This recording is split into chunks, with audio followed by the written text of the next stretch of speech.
اعتکاف ایک ایسی عبادت ہے جس سے بندہ اللہ کا قرب حاصل کرتا ہے۔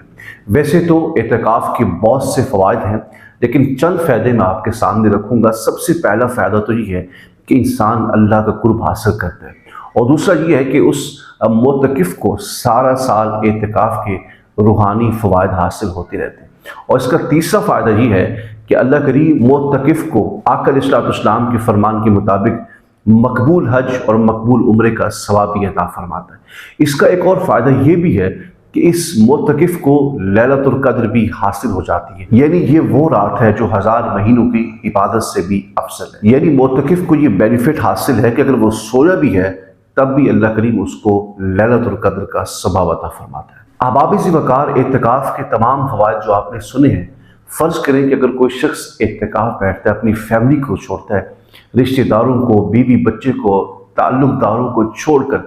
دنیا و ما فیہا سے الگ ہو کے مسجد میں آ کے اعتکاف بیٹھتا ہے، اس کے باوجود بھی ان تمام فوائد سے محروم ہو جائے، تو مجھے بتائیں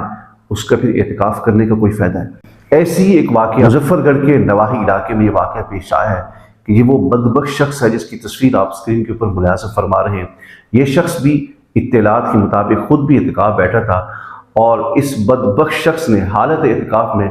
دوسرے معتکف یعنی بچے کے ساتھ بدفعلی کی ہے، وہ بھی مسجد میں اور حالت اعتکاف میں۔ مجھے بتائیں اس سے بڑھ کر بھی کوئی بدبختی ہو سکتی ہے؟ اور کیا قیامت کی نشانی ہوگی یار کہ جو معتکف اللہ کی رضا کو حاصل کرنے کے لیے سب کو چھوڑ چھاڑ کر اللہ کی بارگاہ میں حاضر ہوتے ہیں، اور بھکاری بن کر، سوالی بن کے دستک دیتے ہیں اللہ کی رحمت کے دروازے کو کہ اللہ کی رحمت کا دروازہ کھلے گا اور وہ شخص اللہ کی رحمت کی آغوش میں آ جائے گا۔ لیکن اس کے باوجود بھی اگر کوئی شخص شیطان کے راستے پہ چلے، شیطان کو خوش کرنے کے لیے بدفعلیاں کرے، وہ بھی مسجد کے اندر، تو مجھے بتائیں اس سے بڑا کوئی جہنمی ہو سکتا ہے؟ اس سے بڑا کوئی بد نصیب ہو سکتا ہے جس کے لیے اللہ نے اتنے انعامات رکھے ہیں معتکف کے لیے کہ اس کو لیلۃ القدر بھی حاصل ہو جاتی ہے، عمرے اور حج کا ثواب بھی مل جاتا ہے، اللہ کا قرب بھی حاصل ہو جاتا ہے، بہت سے ایسے فوائد ہیں، لیکن اس کے باوجود اس بدبخت شخص نے